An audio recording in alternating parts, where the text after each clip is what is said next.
여야 사당이 5.18 역사 왜곡 처벌법을 공동 발의하기로 한 가운데 긴급 토론회가 국회에서 열렸습니다. 주 대낮 국회에서 망언을 되풀이하지 않도록 이 법을 통해서 막겠습니다. 그런데 이런 토론회는 3년 전에도 국회에서 열린 적이 있습니다. 당시에도 민주당 등 야3당 대표와 5월단체, 시민사회단체는 더 이상 5.18 역사 왜곡을 두고 볼 수 없다며 법률을 개정하자고 뜻을 모았었습니다. 그렇다면 그동안 어떻게 추진했길래 국회 법사위 문턱을 넘지 못했던 걸까? 당시 회의록을 살펴보면 5.18 왜곡 처벌법을 번번이 반대한 건 이번 망언 공청회를 연 김진태 의원입니다.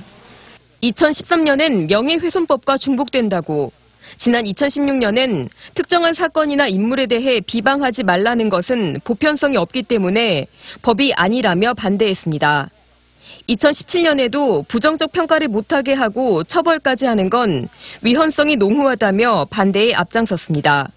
대표적 악법을 자신이 막아냈다며 지난 1월 스스로 밝히기도 했습니다.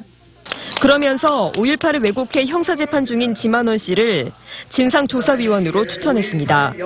이분보다 더 이 5.18에 대해서 연구를 깊게 한 분은 없을 겁니다. 이런 분이 들어가야 제대로 5.18의 진상을 규명할 수 있다. 이런 집요한 반대에 더해 왜곡 논란이 뜨거울 때는 앞장서서 법안 발의에 나섰던 의원들이 정작 상임위 통과엔 소극적이었습니다. 표현의 자유, 학문 연구의 자유 제한 등 5.18 역사 왜곡 처벌법 자체가 가질 수 있는 여러 가지 우려점 역시 발목을 잡은 부분입니다. 이런 점들은 세부적 보완이 필요합니다. 완충작용으로 그런 5.18 민주화운동 부인죄를 만들면 학술 연구에 필요하다면 위법성 조각사유를 하나 더 만들 필요도 있다라고 생각을 합니다. 이번 논란은 5.18 왜곡을 처벌하는 법안 마련에 일단 추진력을 실어줬습니다. 공동 발의를 합의한 민주당 등 여야 사당이 자유한국당의 반대를 넘어 실제 입법까지 속도감 있게 추진해낼지에 따라 5.18 역사 왜곡의 역사가 뒤바뀔 전망입니다. MBC 뉴스 김민정입니다.